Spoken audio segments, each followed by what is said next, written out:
3rd. The commissioner from the 2nd, I don't see him anymore. Okay. Good morning, everyone. I'm District 3 County Commissioner Catherine Smith McKnight. Thank you all for having me on here this morning, Mr. Mayor. Everyone, look forward to working with you all, and thank you for having me. All right, let's go to Commissioner from the 5th. Good morning, Bobby Williams, Commissioner from the 5th District. Good morning, Ben Hassan, Commissioner of District 6. Good morning, Commissioner Sean Franham, District 7. Morning, this is Brandon Garrett, Commissioner from District 8. It's good to see all of you this morning. Good morning, Francine Scott from District 9. Good morning. Morning. Good morning to all. John Clark, Super District 10 Commissioner. Good morning. So let's go to the delegation here, and I'll start with myself, Henry Wayne Howard, District 124, representing Augusta here.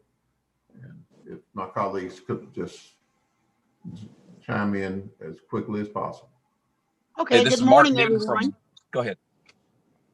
This is State Representative Sheila Nelson from District 125, and welcome to all of our newly elected members, and we look forward to working together. Good morning to everyone. This is State Representative Gloria Frazier, and I'm House District 126. Good morning, Brian Prince. I'm House District 127. Lee Anderson, Senate District 24. And good morning, Harold Jones, State Senate District 22. Max Burns, State Senate District 23. Good morning. It's Mark Newton, District 123 in Richmond and Columbia County. Okay, so I think that's all of our, and we want to welcome the new members as well as the new members of the commission that have joined us. We look forward to working with each one of you. Mr. Mayor, you got the administrator and you got the attorney on it as well. Yeah, we sure do.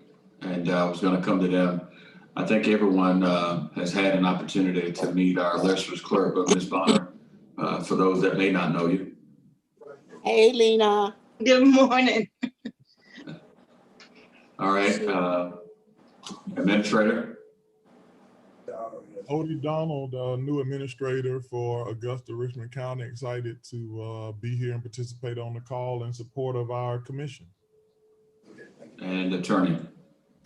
Good morning, everyone. Wayne Brown, General Counsel. Happy New Year to everyone. You can't have my same name, Mr. Brown. All right, fantastic. We are live streaming. Want everyone to be aware of that. We're live streaming, and this is a public meeting. Mr. Chairman, as you and I talked about the agenda, again, this was really an opportunity for us to come together collectively in advance of the 2021 legislative session. And the agenda is a short one, but it certainly gives us opportunity to talk about some matters that are important to not only the members of the commission, but all of us. I do want to entertain for a moment any members of the Augusta Commission who might have some additional things they want to discuss. If you can acknowledge what those may be right now, beyond what's already on the agenda. Do we have any additional items that you'd like to discuss, up to and including our administrator and general counsel?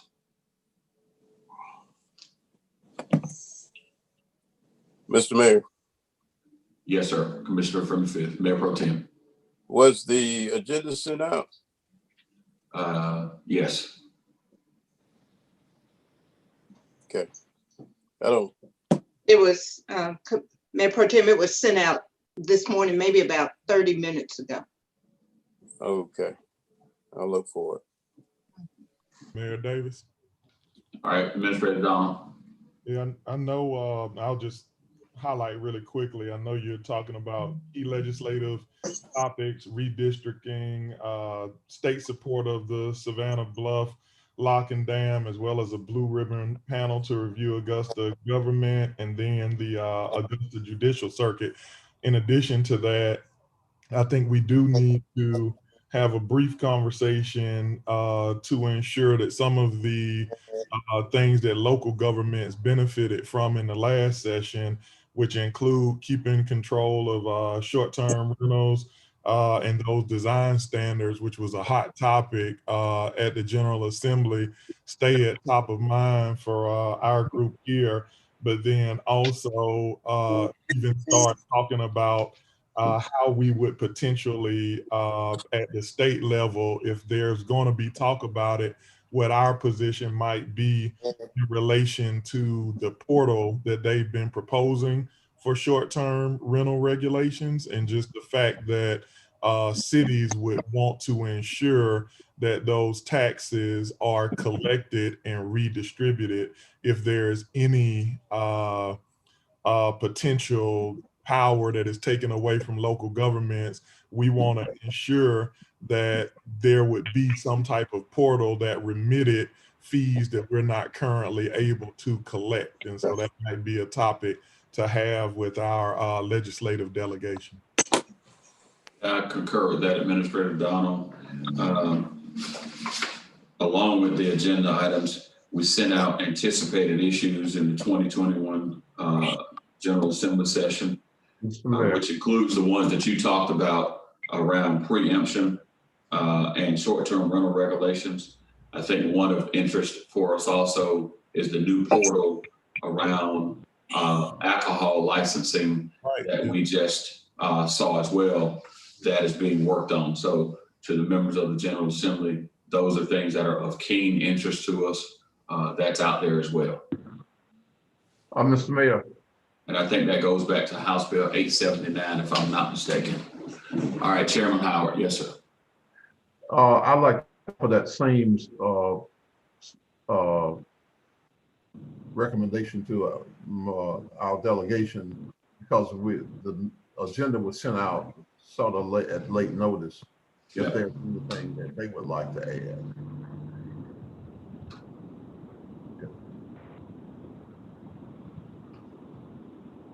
Silent gives consent, so we can move on.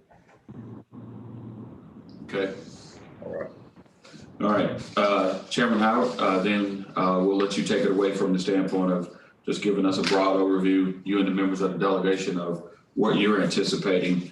And then we'll come back to, again, as you heard Administrator Donald talk about our continuing fight against preemption, particularly around residential design standards. Representative Vance Smith has proffered that on multiple occasions, and we still have strong opposition to that. And then, of course, local control over short-term rental regulations. So take it away, sir. This has been a different kind of year for all of us, as all of you know. So I think more than anything, going in and looking at what the budget is going to end up, where we're going to end up as with our fiscal responsibilities and balancing the budget. So with that being said, you know, we can't really anticipate a whole lot of outside of what is already going on, our regular responsibilities of taking care of, I haven't heard of any cuts that are being proposed. And so we can't really say what is really going to happen as we go into session. It's for us, it's a little too early, because we don't do budgeting until the first week, after the first week that we go in, which is not next week, but the week after. And there are rumors that we may not even convene. It's potentially we could not convene because of the COVID that could interfere with members not being able to participate or be a part of the session. So I leave myself open, and the members of this the members that are here, y'all could chime in if you know of anything differently.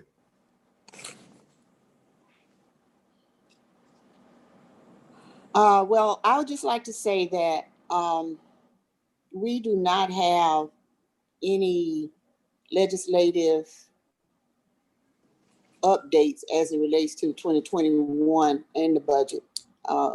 We are, COVID-19 has us working each day, not knowing actually not knowing where we are going. It is enough right now for us to get to the state capitol with all the security in place, and also the way that we are going to conduct business. We don't know whether we're going to do it virtual, as Representative Howard said, or in person. But it's very scary up there with 180 of us in the House, 56 in the Senate, and we're trying to social distance. So that is one that's pretty much on everybody's mind, is safety. Augusta Richmond County has been fortunate in many, many years that I've been on here to always have someone in leadership. We have always had either someone in the Senate side or in the House side to be a part of leadership. And we do have one of our members here, Representative Martin Newton, that is in leadership in the House. So he might be able to give us a little bit more information on what he knows about what we're going to be approaching. Now, I serve on energy, utilities, and telecommunication. And one of the things I know we will be discussing again will be broadband, and how we can get broadband throughout rural Georgia. So that conversation we'll be having. But as of right now, the budget is the priority, and I'm very concerned about the cuts that might affect Augusta, Richmond County. But we do have Mark on, and if he knows, he's right there in leadership. So if he has anything to share with us, I'm willing to also listen and learn today. Thank you.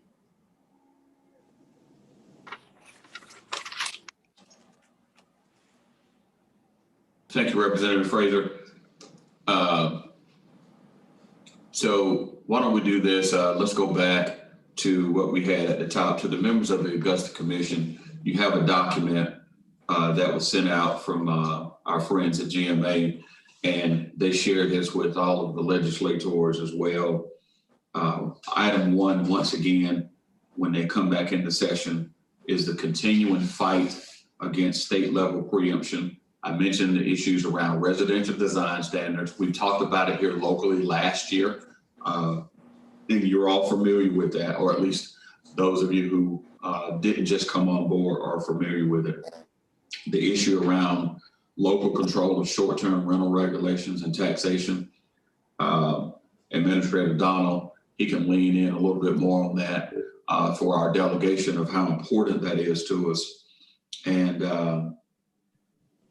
And giving us one of the things that we do need, and this is a global issue, a state issue, is the concerns around being able to inspect rental properties.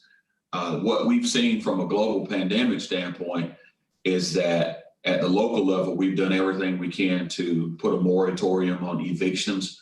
But then at the same time, you've got derelict landlords who are leaving properties in disarray, and us not being able to have any teeth in our local laws that allow us to go and combat that issue. And so we're going to need some help from that standpoint. We really need the legislative, the General Assembly, quite frankly, to give us more teeth at the local level that we could be able to do a better job of controlling derelict landlords and their unwillingness to make sure that people are in stable and quality living arrangements. So those are things that are important. And I'll pause there. So, Mr. Mayor, is there any language or any recommendations that that you or the whatever department that this derelict landlords may be walking away from properties, is there any language that y'all are making any recommendations to us to carry? That's a great question. Mayor, would you mind if I hop in here? That's why I'm pivoting to you. Yes, sir. So right now, we have not developed that language, but I think the commission has expressed some support for bringing on some additional lobbying support and folks who would help us develop that. And it's our intent to fast track that and try to get started on that during the actual General Assembly when y'all start on the 11th. I think one other thing, though, that we've done preliminarily, Fulton County, DeKalb County, Cobb County, and Rockdale are all also on board in the fight for residential design, as well as if any adjustments are made to the short-term rental regulations, they're all developing language. And so in the interim, I think we'll be kind of trying to piggyback from them and see what they've developed and then share it with our delegation. Also, the folks in Savannah are looking at that as well. And I think the key piece that the mayor is referring to, and I know I've had a chance to talk to at least two of our commissioners, Commissioner Williams and Hassan, and I believe I had a chance to talk with Commissioner Fransom about this as well, is when we look at blight, that derelict land negatively impacts our ability to enforce our own local blight ordinances. And so at the state level, ensuring that locals have, I don't want to say complete control and autonomy, but the ability to enforce all of their existing blight regulations and those that impact derelict land combined with our zoning codes and things of that nature is very important. And so I know that the 5 counties that I mentioned are all working on similar language. It should be easy for us to get our hands on their information and then share it with the delegation so that you can advocate for us during the assembly. So we don't have it today, but we're working on it diligently. And we'll also have a representative that can coordinate with you directly to make sure those interests are heard and in your hands. So Mr. Go ahead. Representative Frazier here, Mayor. Yes, ma'am. Go ahead, Representative. Mr. Donald, let me ask you this. Where is this all, by all the different counties, is this local legislation? No, so, and just for your knowledge, I actually relocated here from the Metro Atlanta area. So, you know, our different exiting the Georgia General Assembly last year, like I said, I think you know that ACG and GMA kind of led in taking our combined language and then sharing it with the various delegations so we could fight that. And so leaving the General Assembly, when we had our exit meeting, we looked at where the, I don't want to say the ball is dropped, but where the gaps are in the current state code and how it takes away the ability to enforce on the local level. And so those entities, and then I've found out actually since I've joined Team Augusta that Savannah is also looking at the same thing, kind of shoring up language. And so I think their individual delegations as well as GMA and ACCG are going to attack it the same way, kind of coming together, sharing our language and concerns. They'll vet it, I guess, throughout the state. But if everyone is not in agreement, I know that those entities are all going to leverage their lobbyists to kind of push and advocate for that during this assembly. I think it was planned before the suspension for COVID last year, but I mean, that kind of threw everything into the haywire and none of that stuff made it to crossover. Mr. Donald, I appreciate that, but is any in this legislation, I've been here 26 years, and a lot of the same problems we're having is derelict of property, but how are we addressing the property owners that does not reside in Richmond County? Because I'm understanding that a lot of the problems that we're having is not being able to identify those owners of the property. And then I was always interested in, if you don't know who owned the property, is there some type of statute in our regulation that say, well, if this property is abandoned for a certain at the time, it becomes the property of the city? So is that piece being addressed as it relates to outside folk that own property in Augusta and is not keeping it up? Yes, ma'am. So we use a variety of practices, including, skip traces and things of that nature to identify who owns it and attempting to track them down, of course, the certified letter process and all of those things. So there are measures in place to identify and attempt to penalize. And most of them are done through municipal court and, kind of started through code enforcement. I think that piece, most cities kind of battle with. Some do it better than others. I'm probably too new to tell you how good Augusta, Richmond County does it. But what I would say is where the challenge comes in is the level of, burden or penalty that the municipality is able to place on those derelict property owners, because a lot of those regulations are actually governed at the state level, and many times it has limited our ability to enforce.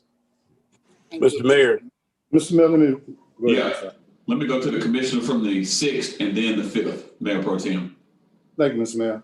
Yeah. Mr. Administrator, is one of the concerns that you have around this as well when you're talking about dilapidated properties? Say, for instance, you got a piece of property been sitting there 5, 6, 10 years or better, and the tax commissioner decides to put it in a person purchase, but still after I make that purchase, I still have to wait a year before I can do anything to that property. And many times that's a deterrent and make that property sit there as long a continual length of time. Is that one of our concerns as well in looking at all of this? So it's one of the issues, yes. Right. Because that, again, is one of those issues that is not strictly home rule. That's a state statute. Exactly. The state statutes and the local statutes don't mix. I heard the mayor talk about ensuring that, that the limits on home rule do not go any further. And that's why we're tying those two issues together. The stronger your home rule is, then you're able to kind of either penalize or create new statutes and opportunities to manage improvement or management of those blighted properties or abandoned properties at the local level. But right now there are limits. So that's one. But I think it also has started to turn into an issue with the short-term rental regulations, which I'm sure all of y'all are familiar with. And the one piece at the state level that we heard in the last assembly that I think cities are in favor of is that Georgia does not actually require or capture any of those sales taxes and fees. And so while we can penalize folks until they actually are identified as short-term rentals, we actually miss out on quite a bit of revenue. And so those two issues kind of go hand in hand. One, where there is state legislation that doesn't jive with the local. And then number two is where there is no state legislation, and it makes it difficult for locals to collect revenue. So two different issues, but both on the limits related to state governance. Thank you. Mayor Pro Tem. Yes, sir. Thank you. Of course, a few months back, we passed creating a blight ordinance. And because we were in transition with our administrator, we didn't really get it done. But I've talked with Mr. Donald about taking that up again. In fact, we're going to meet on the 11th to talk about it. If you look at, read what's going on in Macon, South Fulton, look at what's going on in Savannah, Georgia, they all have blight ordinances that have teeth in them. In fact, you know, they identify your property as blighted. They put you on a list. They give you an opportunity to clean it up. Once they give you an opportunity to clean it up, if you don't, they put some extra taxes on you, up to about 7 times whatever your taxes were. And then if you don't get it done, then they take your property. I think in Macon, Georgia, a few months back, they sold about 200 properties starting at about $400. So what they're attempting to do in some of those other places is getting the property in the hands of folks that are going to take care of it. So I think we need to move forward. Mr. Donald is going to look at that with me on, I think, next Monday to see what kind of things we want in that. But I think that'll give us some teeth. And I think moving forward, that's going to help us with our blight. Thank you. All right, thank you. Chairman Howard, this is in your wheelhouse, sir. We just want to talk about key issues that are important to us here in Augusta. Take it away. To follow up on what Mayor Pro Tem just mentioned, when you all talk about that, can you make sure you include us in the conversation? Because I don't know if that's local legislation or if that's something that you all can do without our involvement. So it's local legislation that Mayor Pro Tem is referring to, but what we need from a state perspective is stronger teeth that allows us to levy penalties and or fines against these derelict landlords. That is outside of our purview from a local statute standpoint.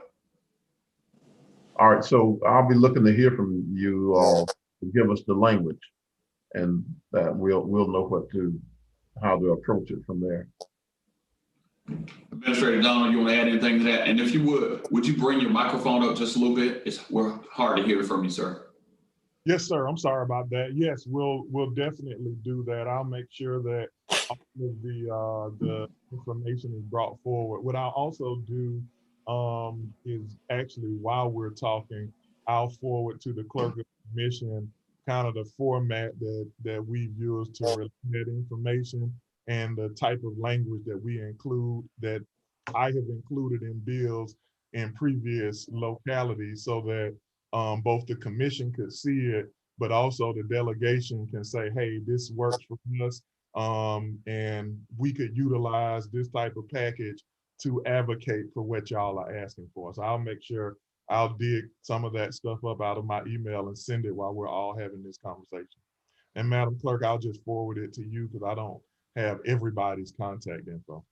Okay, we'll take care of it. Yes, ma'am. Thank you. All right, thank you. Thank you, Madam Clerk. Thank you. Anyone else as it relates to these issues? Obviously, our state and our nation has been reverberating around public safety and police reform measures. Anything that comes up in the legislative session related to that, we definitely want to hear about it and know about it. And maybe it would be prudent for us to have a joint meeting while you're in session as well, time permitting, quote, and schedules permitting. So we would definitely appreciate that as we move forward. Representative Frazier, yes, ma'am. Representative Frazier. Thank you. I just have one question. Who is our legislative liaison for the commission? We've not identified a legislative liaison to the commission, to the delegation from the commission.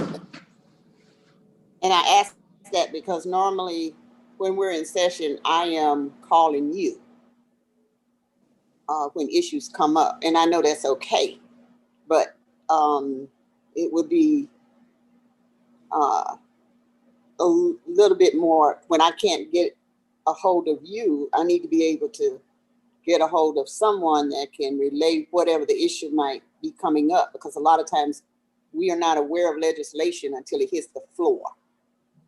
And you've gotten those texts and calls from me when things come up suddenly. So Well, then what I would suggest is that our Mayor Pro Tem, he would be that other person that you communicate with as well. And yeah, when and we necessary. just like to get the contact information so that we can have someone we can call directly, and because some things happen spontaneous up there. Thank you. Absolutely. And let me say this, we'll make sure you've got Mayor Pro Tem's contact information, but when in doubt, send a communication and or call our clerk, and she can send out a communication to everyone to include our administrator and attorney and the mayor's office.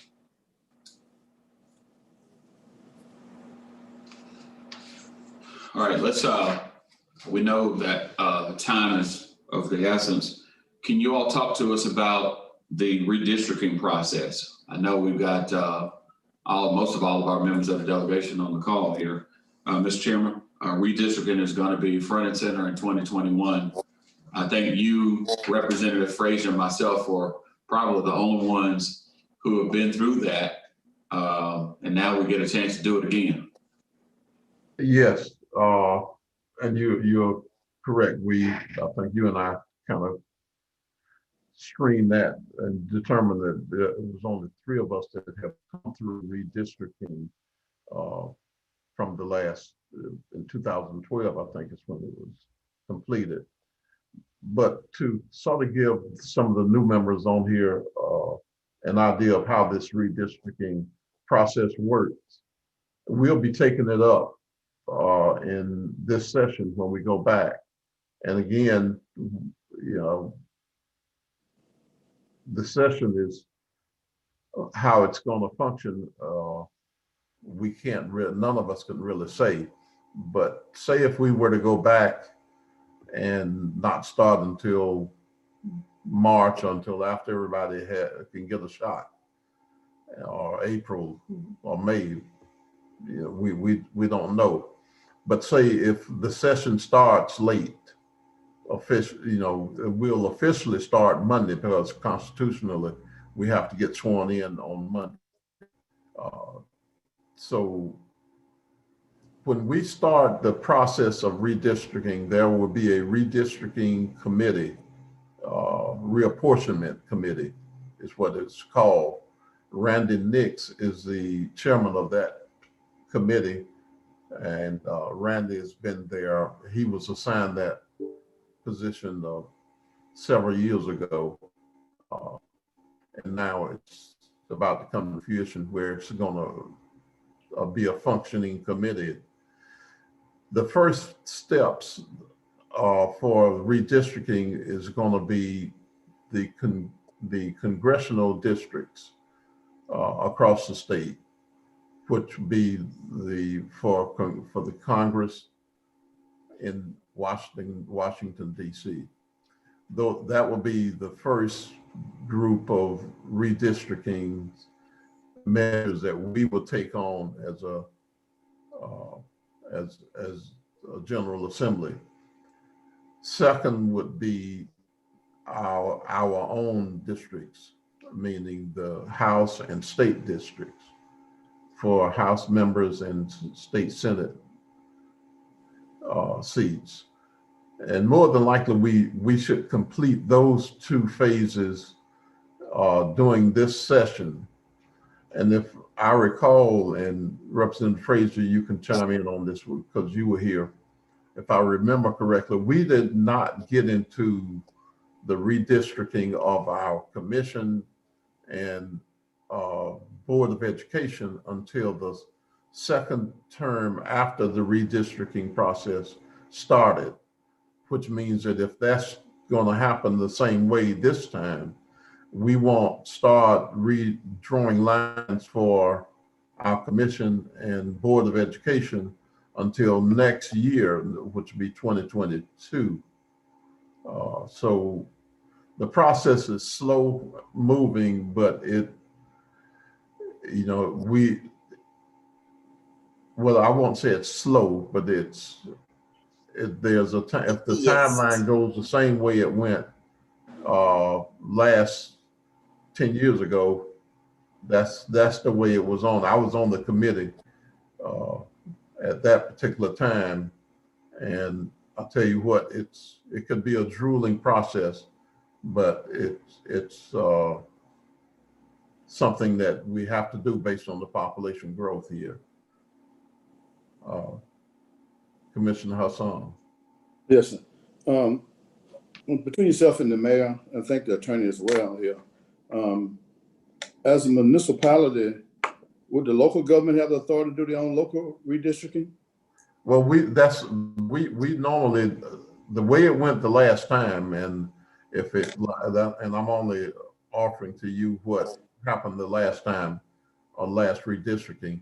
The local commission is actually, we would submit those lines to you all, or we would ask you all to submit the lines to us, and then we adopt whatever you send us that we can agree on. But yes, to answer your question, yes, you all will be involved in drawing, putting those lines together. So, because if I remember correctly, I think the commissioner and school board got together. It might have been delegation too. I'm not sure about that, so don't hold me to that one. As a citizen, I witnessed that, and once it was done, I saw it was unanimous with the school board as well as the commission. But very soon thereafter, some of the commissioners got upset. Then the state got it, the legislative body got into it, and then it ended up in federal court. So, do the local commission really have the authority to do it? Because what was agreed on by both bodies, school board and the local governing body, it was agreed upon unanimously, and then it was taken away from them. In the federal courts withdrew the Richmond County lines. I'm not, Mr. Mayor, yourself, you can kind of chime in on this too, because am I speaking wrong on this in any form or fashion? Help me what happened. I might have missed a step there, actually what took place. Attorney Brown. No, so you, Mr. Mayor. Oh, I'm sorry, Mr. Brown. No, okay, I'm sorry. Okay. Yeah, represent the county before Judge Hall on that matter,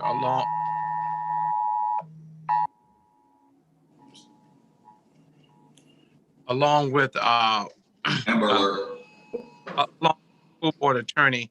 What I don't remember all the details, but Commissioner Son, I believe what happened was that in the end, the commission and the school board failed to agree, and the time expired for the locality to do it. And because of that failure, there was a citizen represented by an activist attorney that filed a suit in federal court, and the federal court ended up redistricting for Augusta. Well, I'm gonna kind of, and Mr. Mayor, like I said, you can help me with that too. I'm kind of disagree with you about the school board and the West Coast. I know that night, because I went to every meeting and they unanimously agreed when they took their final vote. I think it was more of the legislative body got involved with it from there, because I know within a very short period of time, there was some commissioners that was having buyer's remorse. So you may be right in that regard. But from a vote perspective, they voted unanimously to support it, and then it ended up the federal courts ended up making the decision, which may amount to the same thing that you're saying. Some commissioners had buyer's remorse. Yes, they from that school, I recall that school board meeting, it was a unanimous consent. But by the very next meeting, when it came back to the commission, for whatever reason, those votes changed. And I believe it had to do with our local delegation in some way. So Mr. Matt, final question on this then. Yes, sir. In your mind, if they would have stayed if the school board and the commission would have been agreed, would anybody have had the authority to change it at that point? If they had stated, if we were to agree with the school board and we draw our own lines, will that be able to stand? Yeah, so the answer to that is yes. A series of things happened, and Commissioner Son, you're accurate. Again, Representative Fraser, Representative Howard, myself, I remember that night like it was yesterday. one of the first times ever, there was unanimous consent to adopt the maps that were drawn by an independent agent. Those maps were then submitted to the legislature, and subsequently days later, you had what I would call community unrest at what clearly was consistent with what would have happened. At the point in time that Judge Hall got involved, the maps that he worked on and helped draw were effectively the same that were done by the commission, the school board, and members of the legislative delegation who were part of that whole process. Effectively, there were no changes to it. It was more ceremonial than anything if you look at just the core underlying data that was attached to it. So you got two things. Because our lines are contiguous, school board districts are consistent with commission districts. So you've got a single map that effectively represents that. I think the key piece and the key takeaway here, Commissioner Hassan, is that because we no longer are a state that has to have pre-clearance through the Department of Justice Civil Rights Division, once those maps are drawn, unless there's a contest to those maps, they will be adopted by the local governments and subsequently ratified by the state legislature. That's what's going to happen as we move forward because we no longer are under pre-clearance. Thank you. Yeah. So I think the key piece here is that we wanted to talk about it and mention it so that everyone is aware that now that we've done the census, this is going to happen. And as you have people running in 2022, they will be running under, newly drawn maps that may or may not be exactly the same as what you have today because of population shifts in the county of Richmond. Mr. Chairman, if we could go to the next item, and that is, and I'd like for Commissioners Garrett and Hassan to just chime in on these two because they've been the commission liaisons on the issue of New Savannah Bluff Lock and Dam repair and replace. So if they could bring you all up to speed, Commissioner Garrett and or Commissioner Hassan, both of you could speak to that, just kind of talk about where we are and make sure that our delegation members are tracking. Mr. Garrett, you there? Hope you haven't gone. Yeah. Yeah, he's out. Just a quick. He's out of. Yeah, he had to drop off and I have to drop off at noon. And so, Mr. Mayor, I'll get back with you and I'll get back to other members to get an update. But certainly, let's continue the discussion on the Augusta Lock and Dam briefly, okay? Certainly. Commissioner Hassan, if you could just speak to where we are, what you've been a part of, and then Attorney Brown, if you also could chime in. Thank you, Mr. Mayor. Well, unfortunate, they had a meeting this morning that was beneficial because lately, the federal courts ruled in Augusta's favor and as well in South Carolina favor in terms of that the way that the piece of legislation was drawn, I think in, was it 2014, the WIN Act, in terms of the water level should have maintained, because that was one of the biggest issues that the Corps of Engineers throughout this process of coming to Augusta and in this area and making their presentation, they felt that you couldn't take that level verbatim. And they wanted to play with that and maneuver with that. And at the end, the federal courts ruled that that was very clear, very adamant. The language was clear about the day that they actually, the day that the WIN Act was actually passed, whatever the water level was that day, it should be that day. It should remain that way, whatever you done with the locking down. And the judge ruled in our favor in that regard. Since that time, I think we as a government, and I'm piecemealing this because I didn't attend the meeting this morning, and I apologize for that. I think we got to submit what we want it to look like. And one of the strongest things in the federal courts making their decision in South Carolina and Augusta's favor was the pictures. It had been, contested back and forth about the interpretation of a piece of legislation, but the impact of it was, I think, was the most important thing. He was able to lay a visual on that some of our department heads, in engineering in particular, was able to take some pictures and show them the impact of what the Corps had drawn down, and to show how much exposure to the raw grounds, or the raw bottom of the Savannah River around the edges a person's property on both sides of the river and the kind of impact of the quality of life, because all of those things was key that's supposed to be maintained whenever the court done what it did. It was clear evidence and overwhelming evidence to that degree that the courts realized, just from a revision perspective, that this was not going to be maintained, the quality of life. And not only that, the Corps of Engineers had to stop their own study. They might have wanted to let it be at that level for about 10 days. They might have stopped it at day 5 because it was just going to get worse. And so to try to maintain their position, they cut their own research, their own study short. And the course was able to see through all of that. So I'm not sure exactly what Attorney Brown might have been there this morning to give you a little bit more insight, but I apologize, I did not make the meeting this morning. But I think they're expecting us to submit something to give an idea of what we could live with. So Attorney Brown, you can help me with that, Mr. Mayor, if you don't mind. Absolutely, Attorney Brown. Yes, sir. No, I don't know that date. David Moore, was to attend that meeting on behalf of Augusta, and he has not reported back to me as of yet. So I don't know what the developments happened this morning. I don't have the date in front of me. One of the key matters of this is the time period. If it has not expired, I believe it will happen maybe next week, where the court has a right to appeal the South Carolina judge's decision. We're hoping they do not appeal, but I think that time has not quite expired yet. But I think the first part of next week, it may expire. So that may be a triggering event if they decide to appeal, but we've got no indication that they will.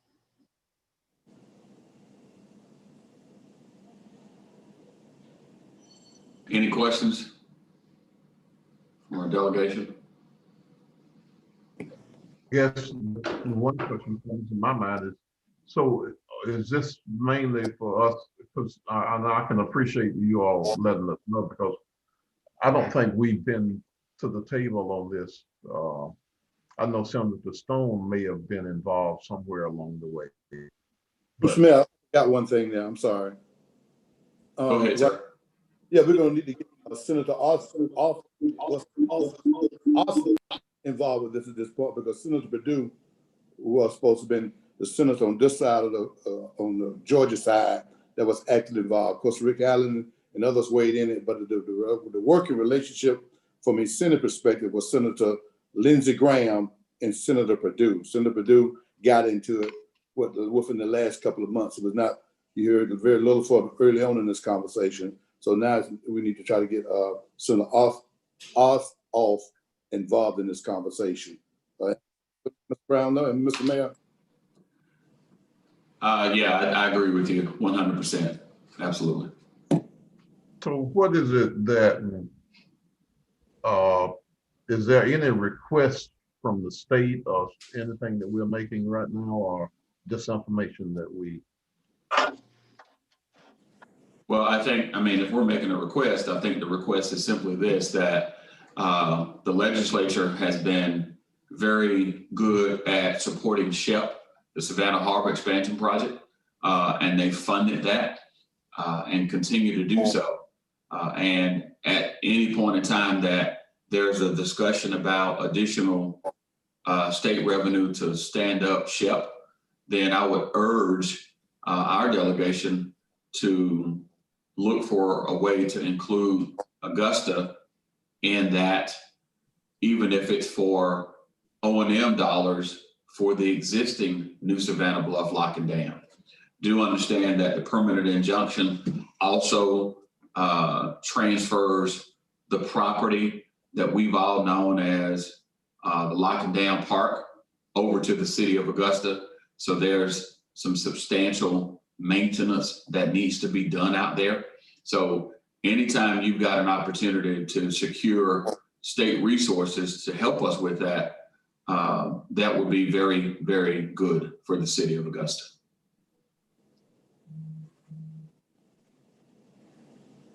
So the Lock and Dam Park land, who's in that land now? That's Augusta, the city of Augusta. Attorney Brown, can you speak to that? Around the long-term lease for the Lock and Dam Park? I'm going to have to, I will have to have the assistance of Dr. Malik and the Utilities Director really to speak on that. I do think that we probably do need to meet and gather, because I hear what Representative Howard is saying is what is the city's request of that. And I don't think we have had any discussions seeking any state assistance at this point. But if we get past the appeals period where the injunction actually becomes permanent and the court does not do that, I think we should immediately try to meet, and we will then be able to get back to the commission, and then the commission can get back to the local delegations to see, to present any specific support requests we have. Right now, we only have sought federal requests with Lindsey Graham and former Senator Senator Perdue. That's the only thing we have done. We did hire lobbyists and participated in hiring the lobbyists to get this legislation done to protect the locking down. But the financing of it is probably something we may be able to formulate a proposal trying to get state assistance if such would be available. At this time, we had those discussions though. Yeah, absolutely. I think we need to be proactive in that effort though, as this conversation continues to move forward. We know that the Court of Appeals has given 60 days notice, which takes us to 23 January for the Corps of Engineers to respond. So we just want to make sure that this is at the forefront of our delegation's mind anytime there's any discussion through the appropriations process around SHIP, the Savannah Harbor expansion, of which has all of the dollars have gone there, and we've not gotten any here in the city of Augusta. Okay. Right. Out of an abundance of time, Mr. Chairman, we've got really two more issues unless there are items that other members want to talk about. And the fourth item was just a general conversation. We know that 2 years ago, members of the commission, the previous commission, had talked about some changes, particularly around compensation for members of the commission. And as we think more thoughtfully about that, and globally, a conversation similar to what the city of Columbus and Athens have done is established a blue ribbon panel, what they refer to as the Charter Review Commission, to look at government holistically. And they do it in Columbus every 10 years.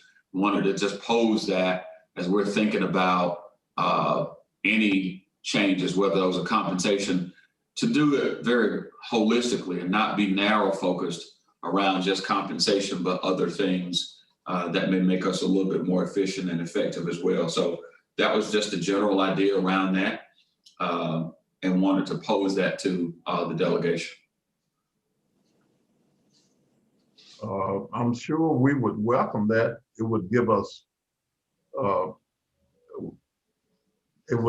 sure it would give us a better communication on some of the requests that you all may have toward us, to us.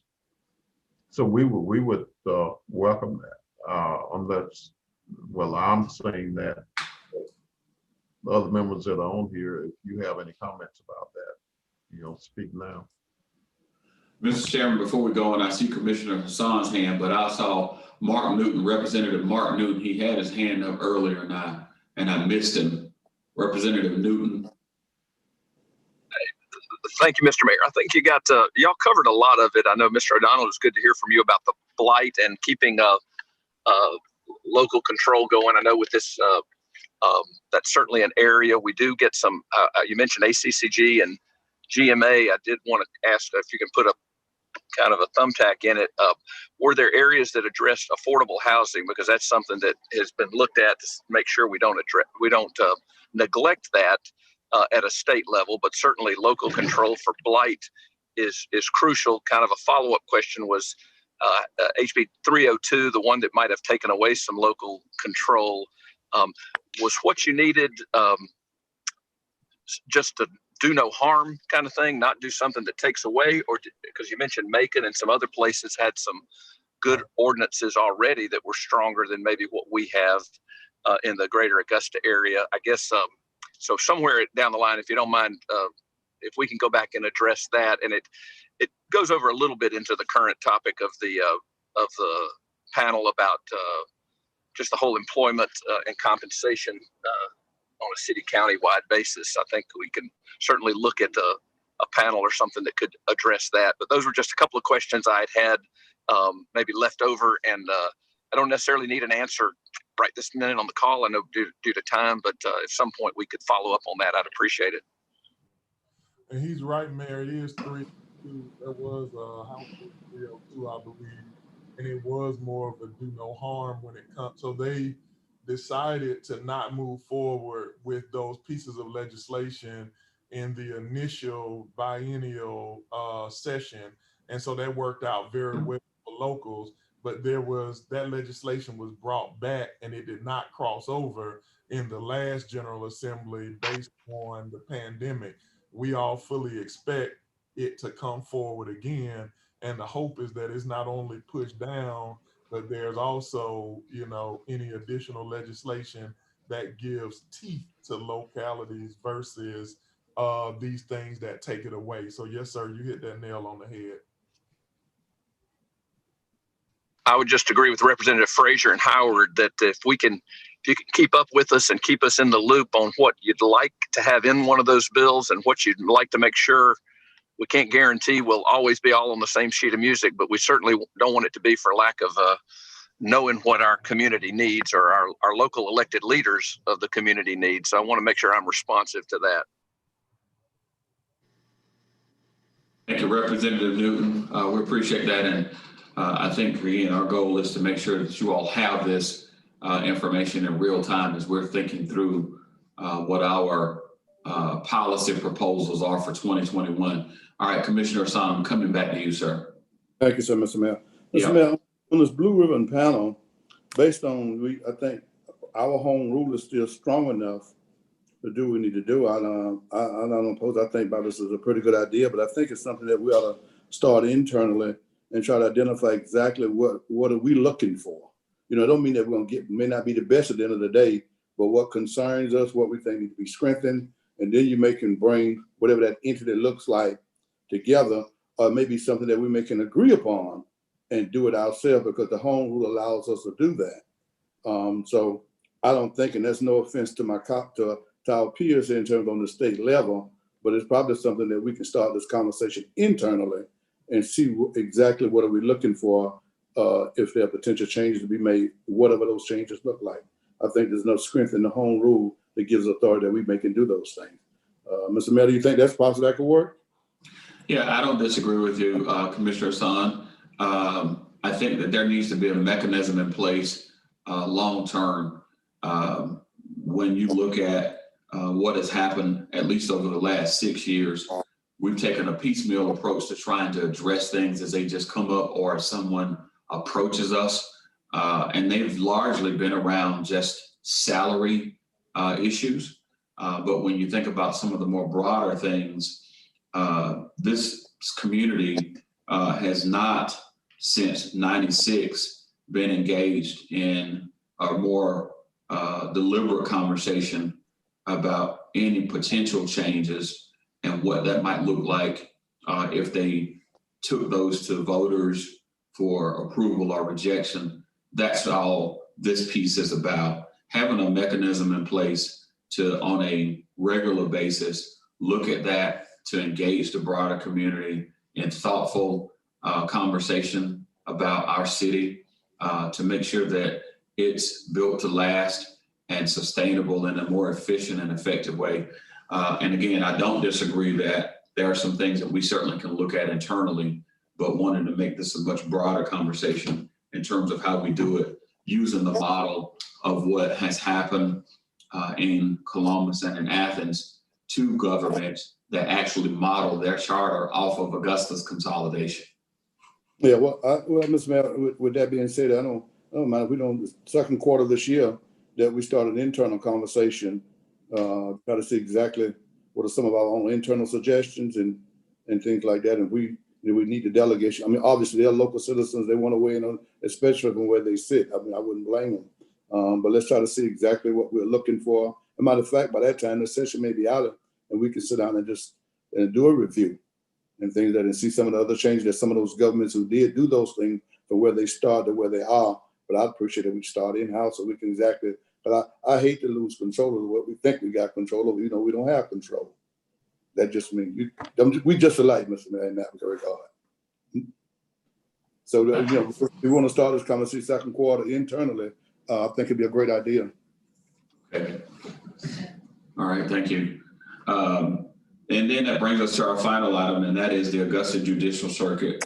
And then I'll pivot to Administrator Donald to start this because he's got some insight into things that he's been meeting about, and we'll build upon that. Administrator Donald, and then Chairman Howard, you take it away from that, okay? Okay.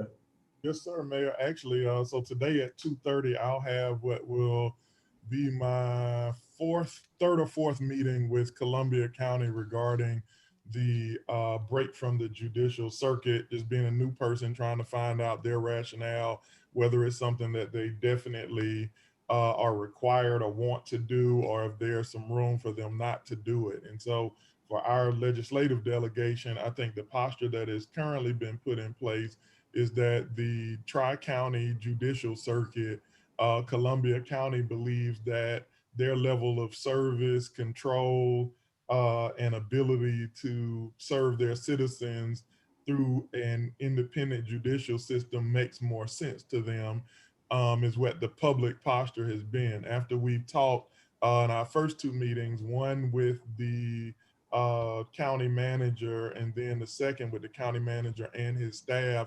And today I'll be meeting with him and the sheriff. And apparently the sheriff is one of the key, an elected official and one of the key people who are pushing it based on concerns of new elected authorities in the DA's office, as well as past abilities to set their own budget or incurring costs that they did not know were in place before.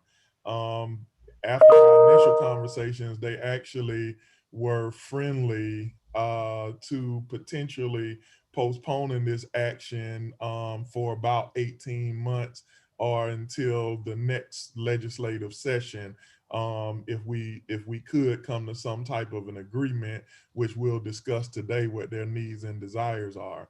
I think for the legislative delegation, what we would be asking you to do is to look very closely at their request to break and the impact that it would have on the other two municipalities, Richmond and Burke counties, who would likely be left with a bill that exceeds more than $1 million.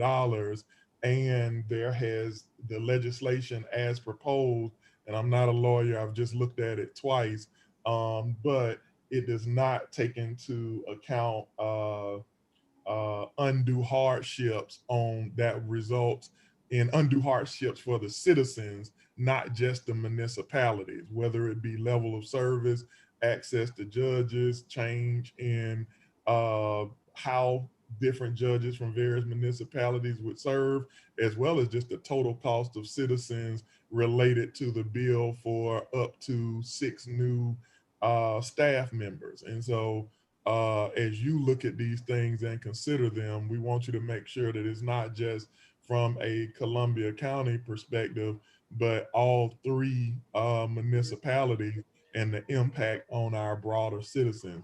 And then also I wanted to bring to your attention that the decisions were made without really discussing it with the other municipalities to be able to identify a resolution.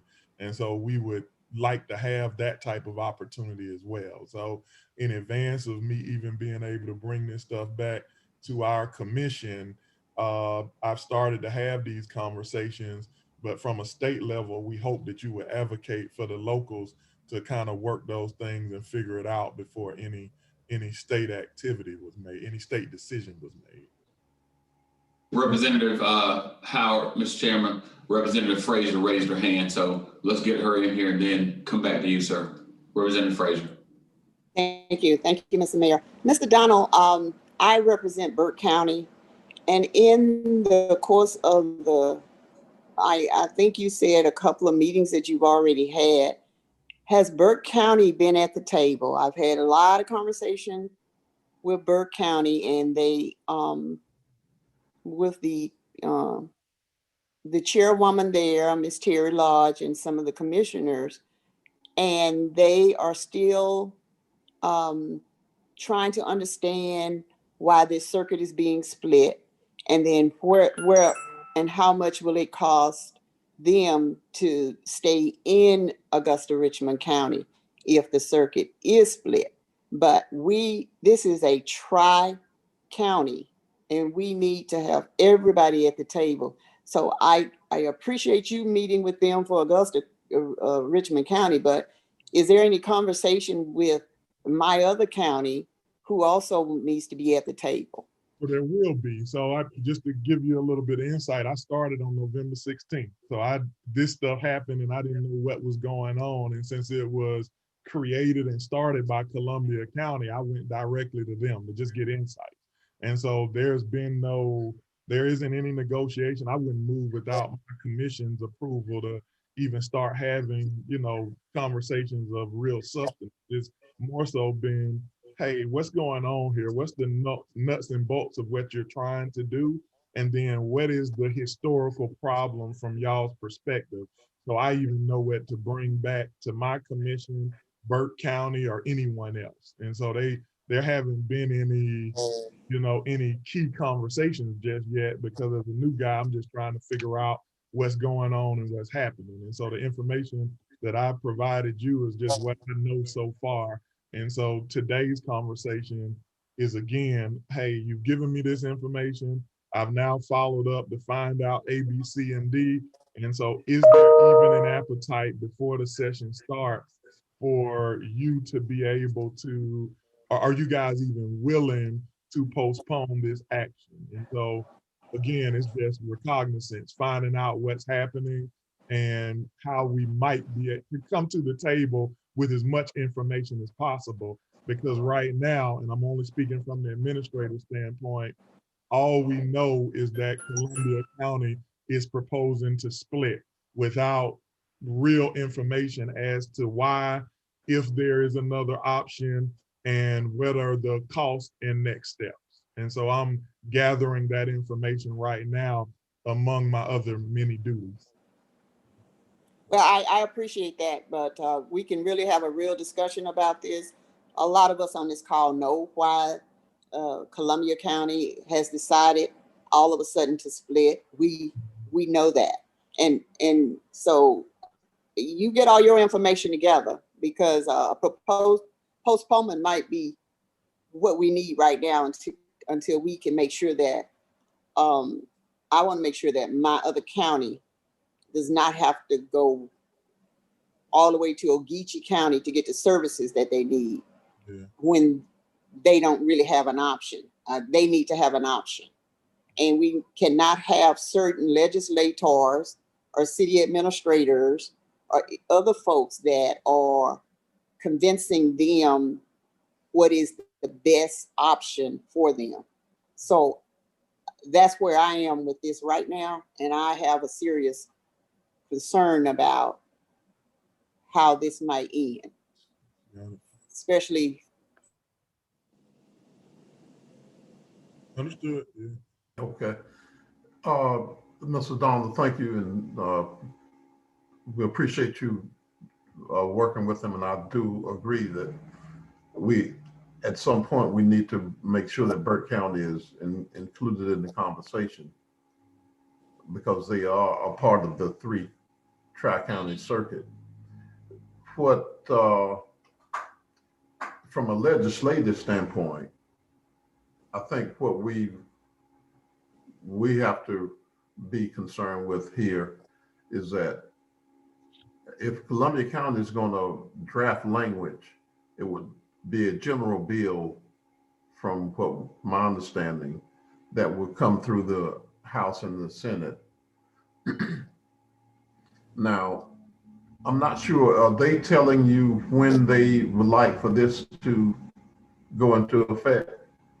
So no, we haven't. That's part of what I've asked. If they could give me a little bit more information so that I have some context to bring back to my commission. I think the commission just had our first conversation, very brief conversation, to say that we're gathering information on January 6th, yesterday.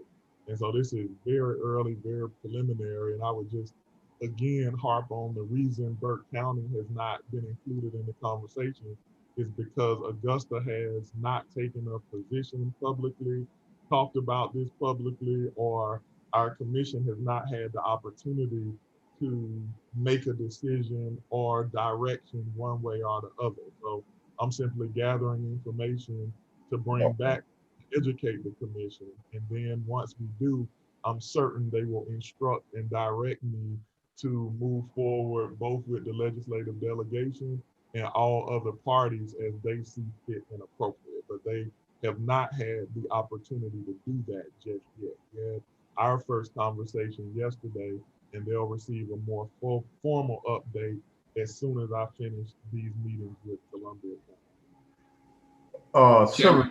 Senator Jones has been leading the conversation. And Senator Jones, are you there? While he's coming on, Chairman Howard, you got our Representative Burns who has a comment or question. Okay, so I'm sorry. Go ahead. Yes, sir. Yeah, Mr. Chairman, I want to just chime in and let Representative Frazier know that I've had a lot of discussions with Burke County. They have not yet taken a position about what they may choose to do. Certainly representing Burke and a portion of Richmond and a portion of Columbia, and I have a major interest in this discussion. All I can tell you is that we will have to weigh the facts and decide what is in the best circuit, certainly of Richmond County, Columbia County, and Burke County. I'm happy to meet Mr. O'Donnell. Mr. O'Donnell, I'm happy to meet with you and the mayor and have a really strong and candid discussion about what's in the best interest for Richmond and Augusta, as well as Burke, as well as Columbia. Thank you. Yes, Senator Jones, are you there? Yes. Okay. You want to sort of tell us where I know you've been leading the conversation. Tell us what do you know about this, and where do you think we should be going with this? Well, I mean, there may be various conversations that are actually going on. I know that Senator Lee Anderson was planning on proposing a bill. So I'm not sure what was in it because as far as I know, at this point in time, it hasn't been dropped yet. And that was as of like 2 weeks ago. He did not mention at that time about a timetable of this session or waiting to next session. He was asking for signatures for this session. So obviously there's a lot of moving parts to it. And I'll just take any direction that the commission wants to give. As I've told you, as I've said before, we didn't bring this up, they brought it up. So I'm just kind of waiting to see where they're going to go with it. As of my understanding right now, there's potentially a bill that's supposed to be being dropped. So I'm not sure about the other conversations that are taking place. So I guess we'll find out that nothing, as of I know right now, has been dropped. So I guess we'll see next week if anything happens. And if they'll have language in there that will say that they're going to wait, I guess, for 2 years before they actually want to split the circuit, which has many has different issues in doing it. One of my principal issues is that Augusta needs a 5th judge. One of the principal issues in trying to say that you're going to do something 2 years from now is you're going to have a completely different caseload study. And so as of today, Augusta may be able to qualify for a 5th judge. 2 years from now, we may not. 2 years from now, we may need 6. So there's a lot of different parts that I don't know if everyone's taking into consideration. It's going to be very difficult to say what the judiciary will look like in 2 years, and the Judicial Council is going to be very difficult for them to sign off on certain things that far in advance, and so that also has to be taken into consideration too when you're having these conversations. What exists today will not or may not exist 2 years from now. Senator Anderson, Lee Anderson, are you there?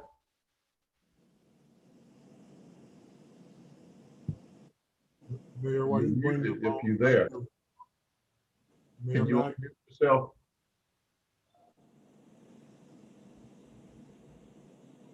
I see him on here, but okay.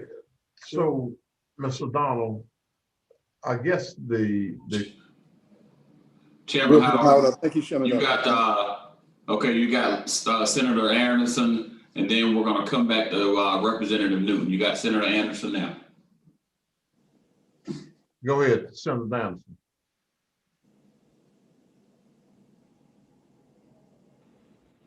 Still muted. No, he's Lee. Representative Newton, were you to say something here? Yes, I would, and I appreciate it, Mr. Donald, the overview on this. I do know that we've had a couple of months of this discussion. I know that in the past, there have been some who thought it would be good for Augusta to be its own judicial circuit. And I believe we're going to need pretty quickly, if the commission opposes this, we're going to need a resolution pretty quickly, first week or so of session, if something might get dropped, to where we can make an informed decision. And so I would hope that, Mr. Mayor, you could work with the commission. And if this is something that Augusta Richmond County opposes, I'm going to need to know that and pretty much have it kind of in writing in the same way the Columbia County Commission has come out unanimously in favor of it. We're going to need that pretty quickly. And I think we've, like I say, this has been looked at 10 years ago. It's been looked at 2 years ago. Even before that, if we can, we should be able to look at it and say, we don't want to be our own circuit, or we don't want to be in a circuit with one other county, or to say we choose not to take a position on this right now. That's also an option. But I can tell you from one who represents both counties, I really need, there's really something to be said for something in writing. It's one thing for verbal assurances or representations or non-majority interest, but I would like to see this at least brought up and addressed, or brought up and decided that we're going to table it, one or the other, if you don't mind. Mr. Mayor. Go ahead, sir. I'd like to ask Representative Newton a question, if you don't mind. No, please do. Go ahead. Representative Newton, this is Ben Hassan. How you doing, sir? Can you? I'm great, thank you. I can, yes. Is it safe for me to interpret, based on your commentary, that you expect this bill to be dropped within the first or second or early part of this session? Is it safe for me to be my takeaway? I would be surprised if it wasn't. Thank you, sir. Now, once again, I don't have inside knowledge, and I'm not writing the bill up, but I can tell you that's my take on it based on the unanimous resolution. So that's where I am on it right this minute. If I hear something different, I'll certainly keep everybody informed. Thank you, sir. That is my understanding as well, Mr. Hassan. Thank you, sir. Commissioner from the first. Thank you, Mr. Mayor. Again, it'll be hard for this body to make a decision based off of what we want to support or not, if we don't know what the intent is, if we don't know what bill is dropped, if we don't know the language of such potential bill. And again, I will be interested in hearing what Senator Anderson, his take on this particular matter, so that the Augusta Commission can have a better idea of how to move when we are faced with the decision to move. So again, I'm not sure if Senator Anderson is able to chime in on this, but that additional clearance, that additional clarity would be helpful, certainly for the Augusta Commission, so that we'll know, how to proceed. I'm trying to see, Senator Anderson, can you hear us, or are you still muted? Can I ask a question in the meantime till you find it out? I'll call him. Go ahead. Senator Burns or Senator Representative Newton, either one can ask this. Do you know where it's gonna be dropped, on the House side or the Senate side? I know Senator Jones mentioned he anticipate Senator Anderson dropping something. So what do you all take on which legislative body is gonna drop it? If it's Senator Anderson, it's going to be on the Senate side. Yeah, I know. Yeah, but I'm asking, maybe have they heard anything different? Is that consistent? So, well, let me chime in. I think one of the things that everybody needs to be mindful of is that Representative Jody Lott is the governor's floor leader. It's probably realistic that she will be the one carrying the legislation.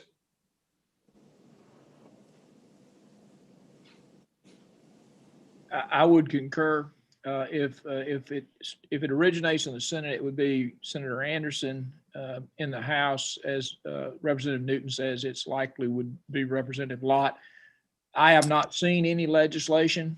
Senator Jones pointed out that we've not yet seen any legislative initiative in a form of a bill. It is general legislation, so it would come up before the full House and the full Senate.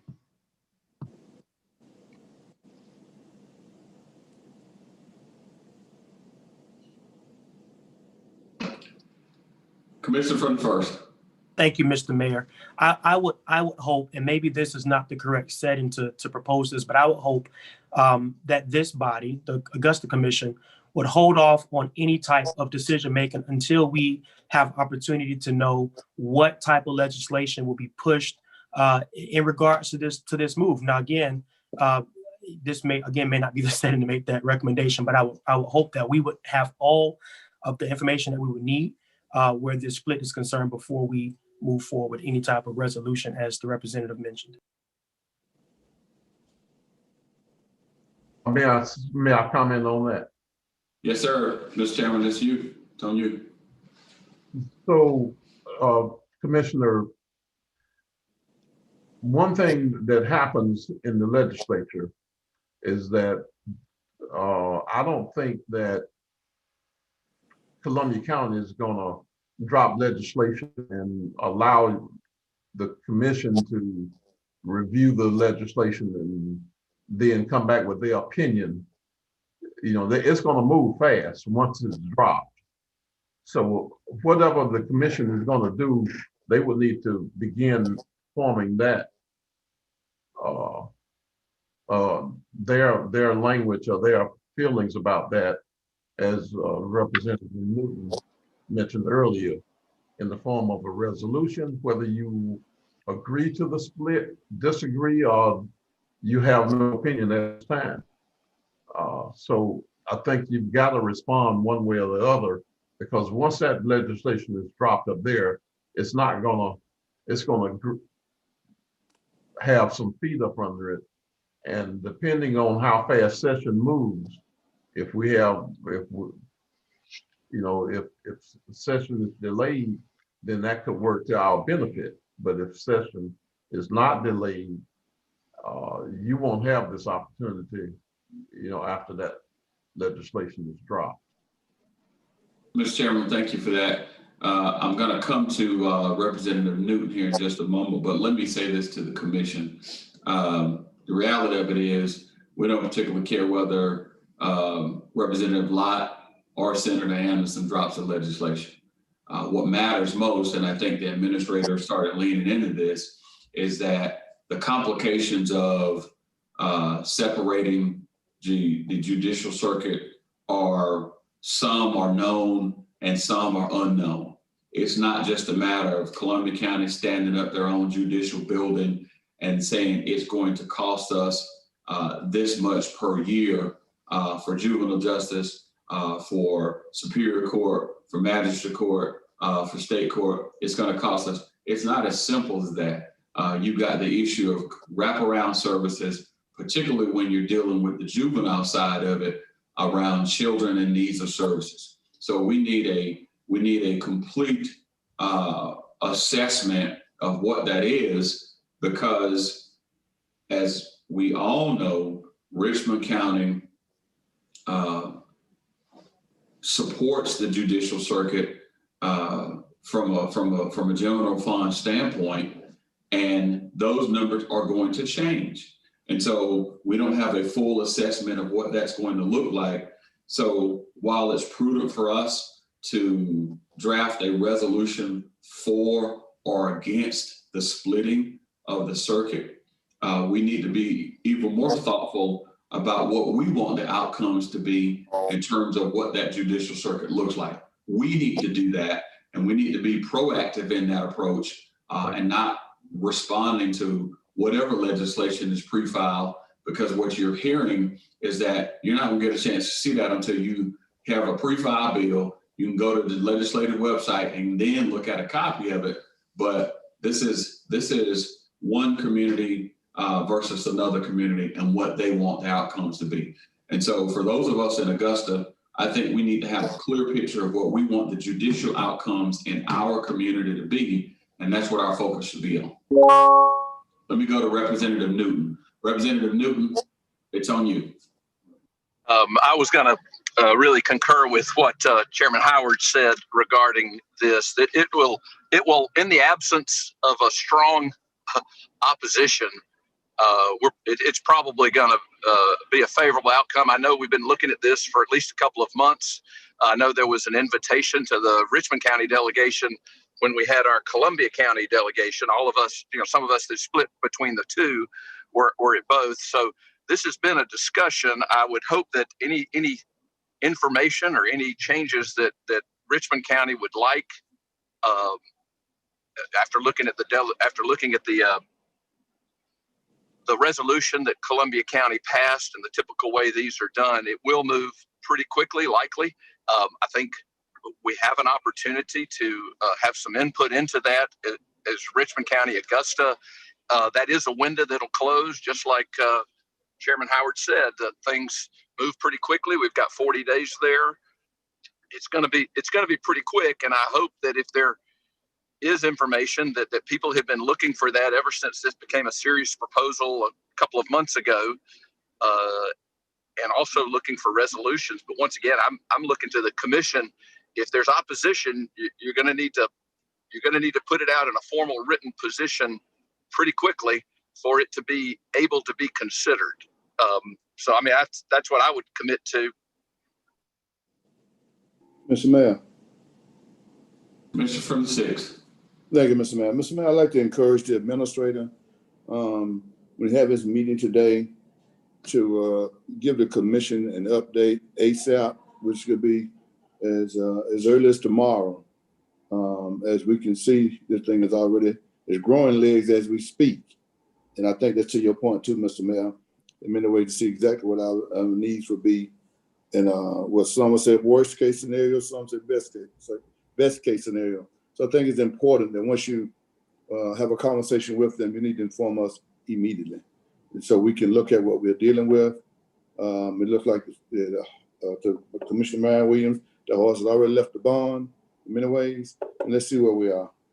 So I would encourage you to do that with support of my colleagues, to give us an update ASAP. If that becomes today, but no later than tomorrow.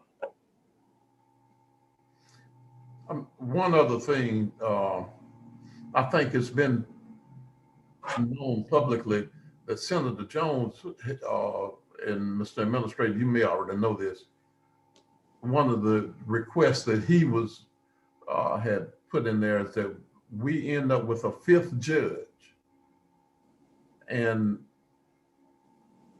that needs to be a part of your conversation, I would think. And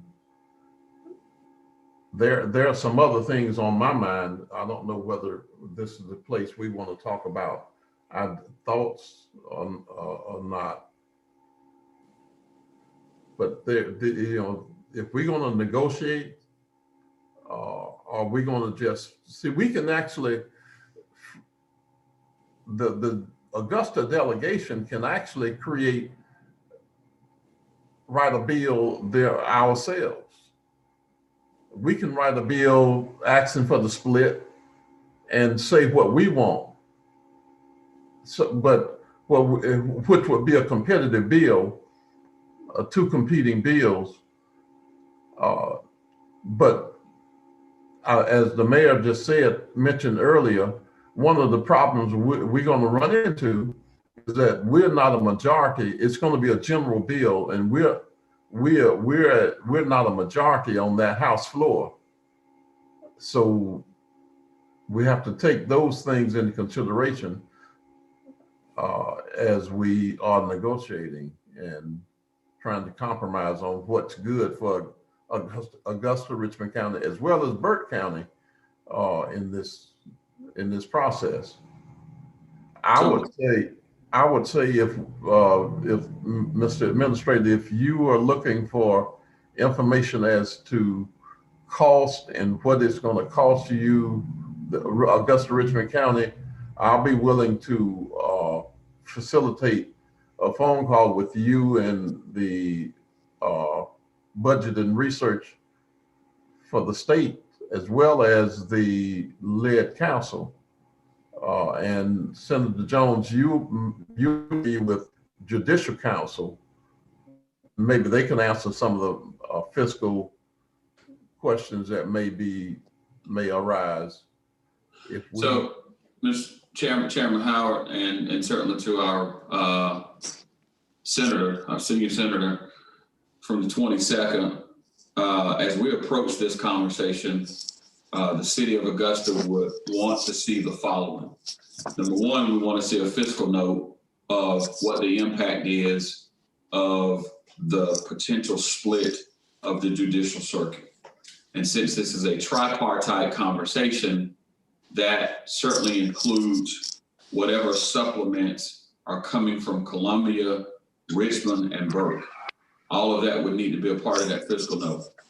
Secondly, we would, in a proactive manner, if this is general legislation, we would want to make sure that we're helping to craft that based on the recommendations from state, superior court, and magistrate and civil courts as well about what our local fiscal impact is, and the administrator is being tasked with putting that information together. I think it's appropriate for us at this point then to do the following. We're going to take the committee chairman from Administrative Services, the committee chairman from Public Safety, and the committee chair from Finance, and have you all work with the Mayor Pro Tem and the administrator in bringing back those recommendations. That's the group that we'll have tasked with bringing Augusta's recommendations for, so that any legislation, Mr. Chairman, that you all have drafted in Atlanta will have those things included in there. Again, the Mayor Pro Tem, the Administrative Services Chair, Public Safety Chair, and Finance. Mr. Mayor, send that information and that commentary that you had about the meeting to the clerk. All right, Commissioner from the 10th, go ahead, sir. Thank you, Mr. Mayor. When we're talking about the judicial and the Senate and legislature, I have read some of the bills that Senator Jones has been able to draft and get passed. And I think when Senator Jones writes a bill, it's very obvious that he is writing a bill that probably benefits all of the people in all of the district. And I would like to lean in the direction to have Senator Jones very deeply involved in this conversation and in this going forward. Because just based on what I've seen his performance, I think that he is, knows what he's doing and knows how to word a bill to get it across to the vast majority of the people. And that's all I've got to say. Thank you. Thank you. All right. Yes, sir. Go ahead, Senator. I'd like to ask Administrator Donald, from what we're hearing from the representative and also Senator on Senator Burns and Representative Newton, it seems like there's a very big sense of urgency. Did you receive that same sense of urgency when you talked to your fellow administrator in Columbia County? Yes, sir. So, well, Yes, sir. I'll say yes. Is probably the easier answer. Is that the difference is that their fiscal year ends June 30th, where ours is a calendar year, and so their concern is based on their own internal budget, and then they have expressed concerns that the budgetary decisions that we make end up happening in the midst of their budget year, and so if they are going to make this happen, they want to try to see if they could get it passed during this session, where they would then have time to implement it prior to their new budget year, which is where the sense of urgency came from. But I also wanted to tell you that if they could be convinced to postpone it for 2 years, it would not be legislatively.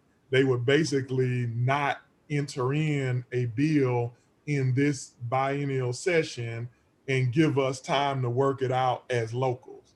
And so he was friendly to that. And then he mentioned the level of influence the sheriff has and brokered a meeting between the sheriff himself and I to just have preliminary conversations so that he could tell me his concerns and then listen to me to see if the two of them would even be interested in broaching the topic with their commission as I would do with mine.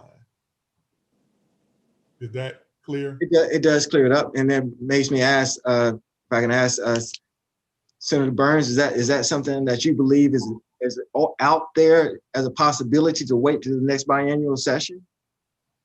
That's a great question, Senator Jones. And the answer is I'd have to defer to the folks in Columbia County. I don't see a sense of urgency other than the reality, as your administrator pointed out, is that they're looking at fiscal year breaks. They're looking at needs to move forward. We'll have to see. I would say certainly if the commission in Columbia County is receptive to deferral and providing more time, I certainly can work with that. I would also say if legislation is presented and acted on, then I agree with Representative Newton. It will be extremely helpful for us to know where Richmond County is. And I agree with Commissioner Clark. Harold, you need to be on the team. You need to be in the room and working through this challenge. And as Chairman Howard pointed out, if there are needs in Richmond, in the Richmond County area for judicial support, certainly that needs to be on the table. Thank you. Absolutely. And I just want to just kind of highlight that the same deference that I have given to my commission, letting them know we've, had a conversation, because I'm trying to gather information, because I come in knowing nothing about this and they don't have any information because I don't have any yet. I am pretty certain that in the preliminary nature of these calls, they haven't taken anything back to their commission just because we have not gotten there. It's just administrators talking, bringing each other up to speed, and then figuring out if there's some common ground that individually we feel comfortable bringing back to our respective elected bodies. So again, very preliminary conversations, information gathering, and hopefully today's conversation will allow me to bring something back to my commission. And depending on how my commission decides to move forward, that would enable them to take something to their commission. But we just have not gotten there yet. I want to make sure I'm crystal clear with that. Yeah. Mr. Mayor, to Mr. Donald, I think in order for you to come up with the budgetary request of what it's going to cost, I think we need to have you in conversation with lead counsel, judicial counsel, and I do agree that Senator Jones may need to be in that conversation. But that's where you're going to get some of your information as it relates to cost and what it's going to cost Richmond County, because these things are already written legislatively as to how much it's going to cost county for supplements, for costs. If you separate, if a circuit breaks up, you're not going to get it by talking to Columbia County only. Understood. Yes, sir. I agree. Okay. All right, Chairman Howard and the members of the Augusta Delegation and Augusta Commission, we've reached the 1 o'clock hour, 5 minutes till, in fact. I'm going to come to you in just 1 minute to the Commissioner from the 9th. This has been a robust discussion about a variety of topics. Hopefully we've got good notes. We certainly have a recording of this conversation, and we look forward to ongoing dialogue about the matters that were presented today. Let me recognize the Commissioner from the 9th, Mr. Chairman, and then I'm going to come back to you to give us closing comments, sir. Commissioner from the 9th. Thank you, Mr. Mayor. Chairman Howard, I have an ask, and we had a lot of conversation about a lot of different things, but one of the other most important thing is the redistricting. And I'm asking that, Mr. Mayor, if you can arrange for the new elected commissioner and whoever else wants to join in some type of redistricting seminar. Put one together for us, because I know as a citizen and in my previous jobs, I played a part in redistricting, but it's such an important and detailed component of what we're trying to do. And I ask that you arrange that for us, or Chairman Howard, if you all can arrange that for us, please. We can do that. In fact, there's a GMA webinar, I believe, that helps facilitate that conversation. Mr. Mayor, you do, but if you don't mind, because none of us been through it. Yeah, so we'll make it a global thing and provide that information. Thank you. Okay. Administrator Donald, you want to chime in and say something? No, sir. I think I've got my marching orders, and so I'll make sure to coordinate with that group that you highlighted, and I will follow up with Ms. Bonner offline to make sure I connect appropriately with whatever member of the delegation to get Ed Council and Judicial Council, so I can bring y'all back information. Also, I did send to Madam Clerk the legislative agenda that we had for the last biennial in when I was in South Fulton, as well as the letters, which included some of that language for it to be distributed to all parties, for our team to know what it looks like, and then for the legislative delegation to give any feedback that might be necessary. All right, that's fantastic. Mr. Chairman, if you would do a couple of things for us, if you would get a complete contact list to include cell phone numbers and emails and office locations for all of the members of the delegation, in the event that we want to stop in and pay a visit to our delegation. And Madam Clerk, if we could provide the same for our legislative delegation so that they would know how to contact each one of us, that would be helpful. Okay. Okay. So I'll make sure you got contacts on everyone. All right. Chairman Howard, it's yours. Close us out, sir. No, thank you, Mr. Mayor, and thank you to the commission for this dialogue and camaraderie that we desperately need to continue. And I think we say this each time we meet. And as you can see, there are some important issues that are forming, as Commissioner Hassan said, some things getting legs, already have legs, and we need to do what we can to get out front over it or join in with it. So the race we won't get caught at the end of the race wondering what happened. So Well, I look forward to hearing from Mr. Donald on this circuit issue as we approach this, because as Representative Newton and others have said, this is going to move fast once they drop it. So again, thank you all for your time, and we look forward to communicating with you as we go forward. All right, thank you. And to everyone, Happy New Year once again.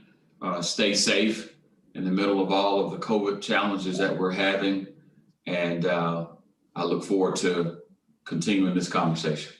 Have a great day. All right, thank you. Thank y'all.